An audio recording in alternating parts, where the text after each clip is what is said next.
Jean Grey Fênix Branca acabaria com o Dr. Manhattan, mas vocês não estão prontos para essa conversa. A mutante dos X-Men mais poderosa do universo Marvel nos quadrinhos, a Jean Grey coleciona feitos incríveis, sendo então a telepata de nível ômega mais poderosa. Jean Grey ultrapassa até mesmo o professor Charles Xavier, em telepatia, sendo a hospedeira perfeita. A Jean Grey ainda contém o poder da própria Força Fênix, uma entidade de nível multiversal no universo Marvel, responsável pela destruição e criação do universo em si como um todo. Do outro lado, temos então um físico que se tornou uma das entidades mais poderosas do universo da DC nos quadrinhos. Dr. Manhattan foi responsável por dar o reboot no universo da DC do 952 para o Rebirth, e o responsável pela grande saga Death Metal, que trouxe o Batman McKee como o vilão mais perigoso dos quadrinhos, e o Batman McKee que havia conseguido os poderes do Dr. Manhattan para declarar guerra aos heróis da DC, a entidade perpétua que é a mãe do Anti-Monitor, com o plano de reformular todo o multiverso DC à sua vontade. Mas eu vou dizer pra vocês uma coisa: Dr. Manhattan passaria mal enfrentando a Jean Grey Coroa Branca, por todos esses motivos que eu vou contar agora no vídeo. E aí pessoas, beleza? Como vocês estão? Dr. Manhattan é sem dúvida um dos personagens mais poderosos do universo DC. Ele já tinha o poder para poder reformular a realidade e a própria capacidade de transformar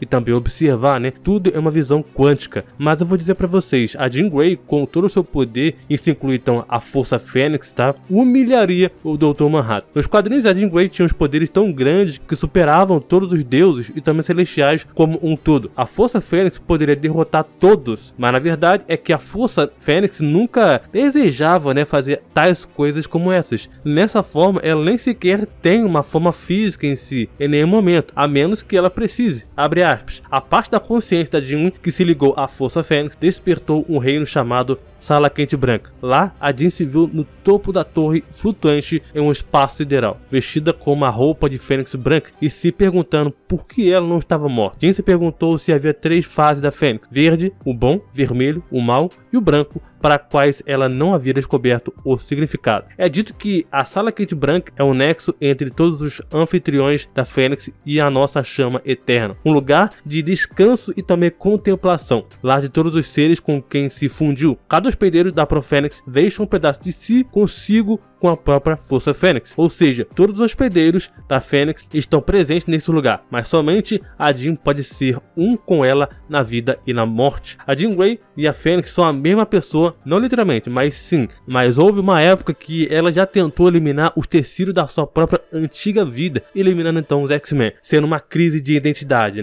seguida pela própria justificação da sua nova identidade dela. Mas ainda assim era a Jean Grey causando caos, mas era um amálgama do trauma da Jean com a vontade da Fênix de defender a própria Jean Grey. A Fênix Negra ainda já mostrava o quão poderosa ela era, mas a Fênix Branca, ou conhecida como Coroa Branca, é um poder que usa todo o potencial da Jean Grey da própria Força Fênix. A Fênix Branca já construiu uma réplica da Torre da Morte. Quando então ela olhou para os quartos, ela reviveu a vida de 2 vítimas da violência da Dark Profênix. A sua telecinese é o nível de subatômico e universal também, onde faz dela segurar o universo 616 da Marvel em suas mãos, o universo principal, e ter o controle telecinético total de cada átomo do universo. A visão suprema e também a telepatia transdimensional. Nessa forma, a Jean Grey Fênix Branca influencia o Scott a mudar sua decisão sobre abandonar os X-Men e a escola. E com o controle total sobre a Fênix Branca anula os ataques da Fênix para poder salvar a família Summers e a realidade do Vulcano, além de tornar o Vulcano vulnerável a seus ataques. A White Profênix também reconheceu o universo depois de um momento, contemplando que as estrelas são na verdade galáxias no reino em que ela está. A Fênix Branca já sabe há quanto tempo a morte está construindo a sua torre e por que ela é uma torre para poder começar. Além disso, a ligação da Jean com a Fênix assustou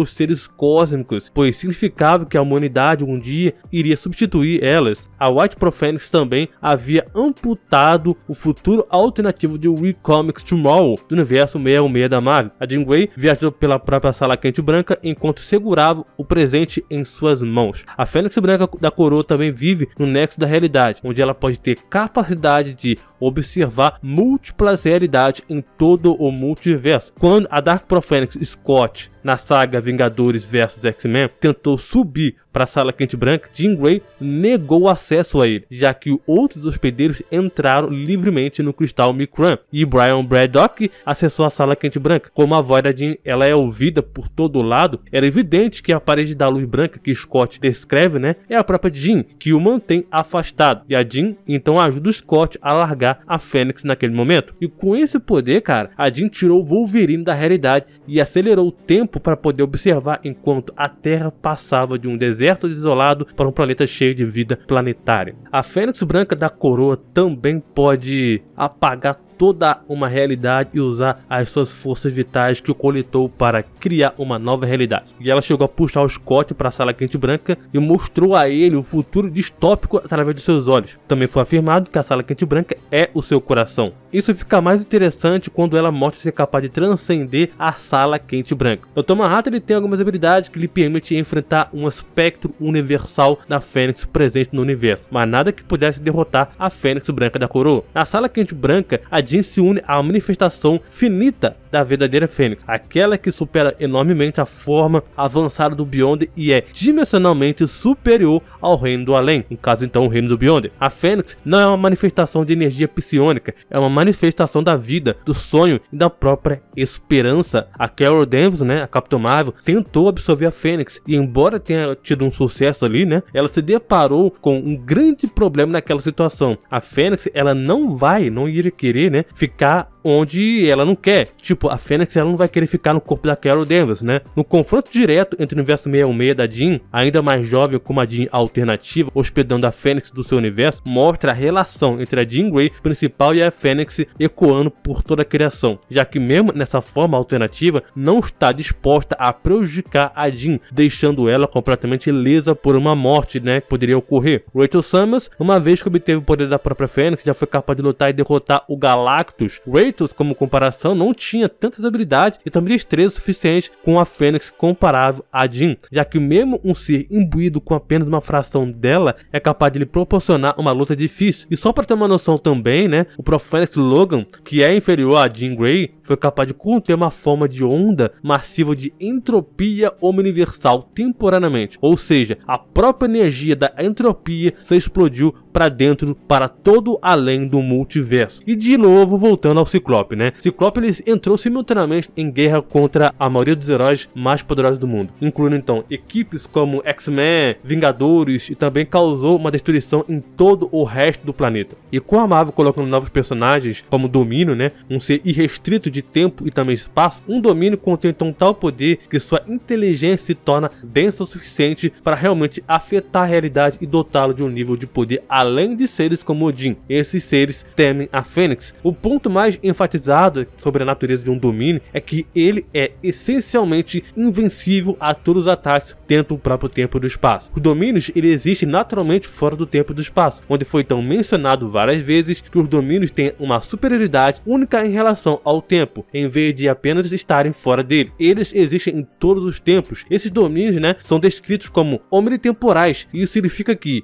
um domínio existe em seu estado mais avançado em todos os pontos do tempo simultaneamente. Isso é mostrado pelo domínio do Enigma, sendo então capaz de passar casualmente por vários pontos da linha do tempo principal, a linha do tempo sagrada, como então Ascani a chama, e também visualiza a história de Scott tentando também visualizar o seu presente. Uma curiosidade também sobre a Fênix é que os raptores comem os domínios como se fosse um pão com ovo, né? A lacuna de poder que denota que tais seres de vasta inteligência não seriam sequer capaz de oferecer uma luta contra a manifestação singular da vida. Siren, quando então utilizada por porções menores, como então em uma lâmina, a chama da Fênix pode destruir vários domínios. Além de compartilhar a mesma natureza do domínio e ser capaz de também fazer exatamente a mesma coisa de visualizar linhas do tempo infinitas, a Fênix possui uma velocidade que não pode ser medida, preste atenção, adequadamente por coisas finitas como por exemplo átomos segundos, ou milhas, ou anos-luz, ou então raios de galáxias em si. Por exemplo, o poder da própria Fênix, a Fênix Taia, né, está ligada ao aspecto finito da verdadeira Fênix. Ainda não está apenas além das narrativas, mas também é capaz de destruir seres tão poderosos quanto o sétimo cosmo, Loki, que manipulava a própria história. A Taia pode fazer isso mesmo com a limitação sempre presente que todo o rosto pro Fênix tem, além de ser dividida em vários cenários diferentes, enquanto então Taia está lutando ativamente contra a própria Fênix. A Fênix branca da coroa é muito mais poderosa que o Beyonder, por exemplo, com o próprio Beyonder dizendo que, com o poder sendo tal, que ele se compara à comida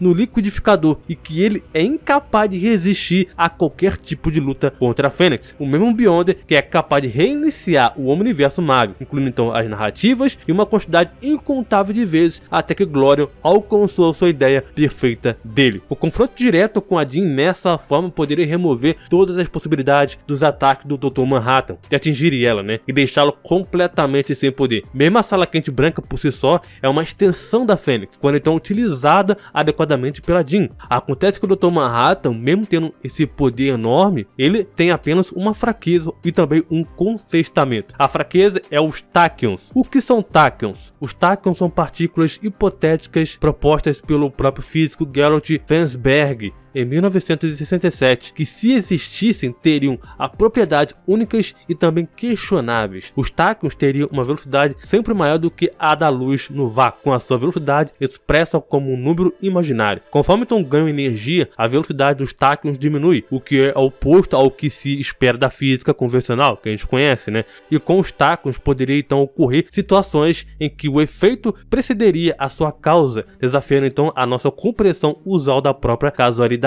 Os Tachyons seriam então instáveis e também se desintegrando em partículas de menor energia. Os Tachyons levam a questões profundas sobre a natureza do tempo, espaço e casualidade, apesar de serem então discutidos em teorias de campo e também física de partículas. Os Tachyons ainda são puramente teóricos, sem evidências experimentais de suas existências até o momento. E os Tachyons, mesmo não existindo na vida real, eles existem na ficção. Na DC existe, onde então a própria fraqueza do Dr. Manhattan é o Tachyon, onde então bloqueia ele de ver o futuro. O contestamento sobre o Manhattan é: em Doomsday Clock, quando o Manhattan pegou para o painel do Lanterna Verde em suas mãos, Dr. Manhattan se depara pela primeira vez com algo incapaz de compreender. Ele consegue entender qualquer matéria ao nível subatômico, porém não faz ideia de como as emoções operam. Dr. Manhattan ele pode até ser um deus, mas ele não é dotado de sentimentos como a maioria dos seres vivos. O Anel dos Lanternas são algo como espectros, né? Cada um tem seus sentimentos, como por exemplo o Anel do Vermelho, né, em si tem a raiva. O anel laranja tem a ganância, o anel amarelo é o medo, anel verde é a vontade, anel azul a esperança, o roxo é a compaixão, a violeta o amor. Eles materializam os desejos do seu próprio portador, basta ter a vontade que ele o fará. No começo da história, Dr. Manhattan ele vislumbra todos os momentos do tempo simultaneamente, os quais ele só consegue enxergar a escuridão. Enquanto Dr. Manhattan ele questiona se os seus experimentos cósmicos fariam dele um destruidor, os anéis de lanterna seriam um objeto de criação. Os Lanterna Verde, por exemplo, eles juraram lutar até mesmo na noite mais escura. A tropa, se ela representa a esperança em meio à escuridão causada pelo próprio Dr. Manhattan, uma esperança que ele simplesmente não consegue entender, pois trata-se de então um sentimento, e nesse raciocínio a Força Fênix está ligada, está inserida, né, nesse contexto todo. Dr. Manhattan ele não haveria como interagir ou entender o poder da própria Fênix, porque é algo que transcende a vida e a morte, transcende qualquer tipo de sentimento. Além disso, a estrutura hierárquica que a Força Fênix está é muito superior. A estrutura hierárquica do Dr. Manhattan se encontrava no universo DC é muito inferior ao que a Fênix está. Além da Fênix superar o Beyonder, ela também ainda nem sequer pode ser afetada pelas narrativas e seres que manipulam a própria história. Como o reino da criação, onde então as ideias são manifestadas, há algo tão simples como a Jean usar a dimensão para poder criar um exército de doutores Manhattans, né, no plural. Essa dimensão ela poderia replicar versões de doutores Manhattans tão poderosos quanto o Manhattan. Por quê? Porque é um reino de ideia. Então com uma ideia você pode criar qualquer coisa, onde poderia levá-lo a enfrentar de frente a frente, de igual para igual, uma versão do Dr. Manhattan em si. Diz aqui nos comentários quem vocês acham que venceria numa possível batalha: Jean Grey, Coroa Branca ou Dr. Manhattan. Na minha opinião, Jean Grey, com todo o seu potencial da Fênix, venceria o Dr. Manhattan. Se inscreve no canal, deixa aquele like também, pois assim eu vou trazer mais batalhas e também mais vídeos de discussões como essa aqui para vocês. Muito obrigado, valeu, falou e até mais.